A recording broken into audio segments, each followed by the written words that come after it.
80 ঊর্ধ্ব বৃদ্ধা শাশুড়িকে শাস্তিস্বরূপ হাত পা বেঁধে শরীরে পাথর ও ইট চাপা দিয়ে রাখার অভিযোগ উঠল গুণধর বৌমার বিরুদ্ধে। যদিও বা গুণধর বৌমা বিষয়টিকে শাস্তি নয় ডাক্তারের নিদান বলে দাবি করল, মানতে চাননি এলাকার মানুষ। এমন এক বেদনাদায়ক ও অমানবিক ঘটনার ভিডিও ফুটেজ ছড়িয়ে পড়তে এলাকায় ছড়ায় তীব্র চাঞ্চল্য। খবর পেয়ে দ্রুত ঘটনাস্থলে পৌঁছায় স্থানীয় ওয়ার্ড কাউন্সিলর।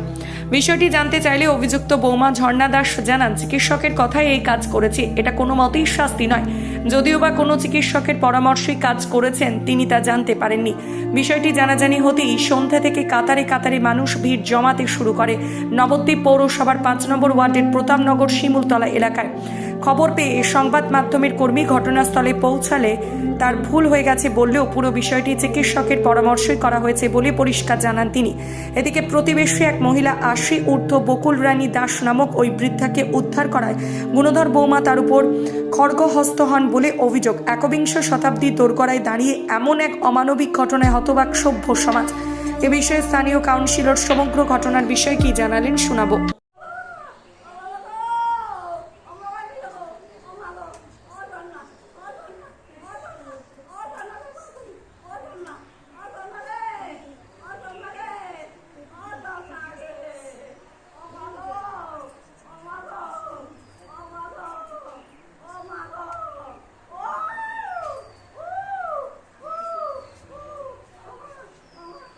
ওনাকে উদ্ধার করেছেন ওই বাথরুমের সামনে থেকে। কি বলছিলেন উনি? তাহলে আমাকে বলছে আমি নিচে নামিয়েছি বলে কই তুমি এখন নামাবা না, তুমি কোলে নিয়ে দাঁড়িয়ে থাকবা। কেন? তোমাকে দাঁড়িয়ে থাকতে হবে, নামালে হবে না এখন। উনি যে শাস্তিটাও দিয়েছিলেন সেই শাস্তিটা পূরণ হয়নি, তাই? কই তোমাকে নিয়ে দাঁড়িয়ে থাকতে হবে, তুমি এনেছো।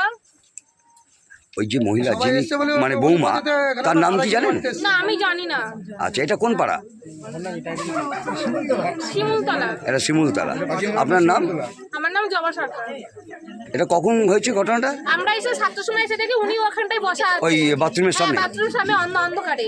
আমরা শুধু এসে জিজ্ঞাসা করেছি দি কয়েকদিন চলো দি, তারপরে উনি 10-15 মিনিট পরে লাইটটা ধরায় বলার পরে উনার গায়ে পাথর, শিলপাটা, ইট চাপা দিয়ে রাখা হয়েছিল হাত পা বেঁধে। জানতে পারলাম যে শাশুড়িকে দুটো পায়ে ইট চাপা এবং শিলপাটা চাপা দিনভর রেখে দিয়েছিল এক স্থানীয় প্রতিবেশী মহিলা, ওনাকে উদ্ধার করে। কিন্তু বর্তমানে এখন যা দেখা গেল, শাশুড়ি বলছে না আমি পড়ে গিয়েছিলাম এবং ডাক্তার বলেছে। কতটা এটা সত্যি কথা? আমি মানে কিছুক্ষণ আগে আমি আমার মোবাইলে একটা ভিডিও ক্লিপিং দেখলাম, তাতে দেখে আমি খুব মর্মাহত, খুব কষ্ট পেয়েছি যে একটা বৃদ্ধাকে এভাবে হাত বেঁধে পায়ের মধ্যে ইট চাপা দিয়ে পাথর চাপা দিয়ে রেখেছে, আর সে বৃদ্ধার চেঁচামেচি খুব চিৎকার করছে।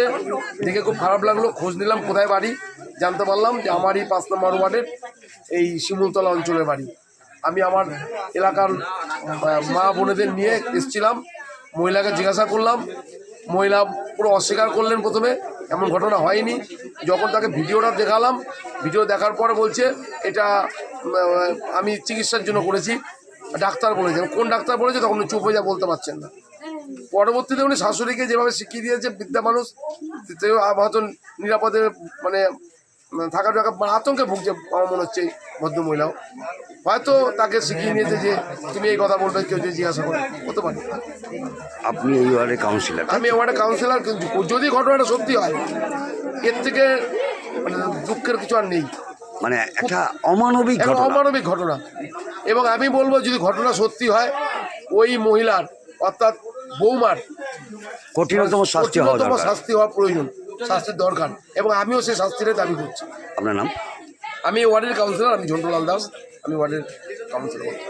সারাদিনে আপনার এলাকার খবর দেখতে আমাদের বাংলা দিশা ডিজিটাল ফেসবুক ও ইউটিউব পেজটি লাইক করে রাখুন এক্ষুনি। আপনারা দেখছেন আমার বাংলার নতুন দিশা, বাংলা দিশা।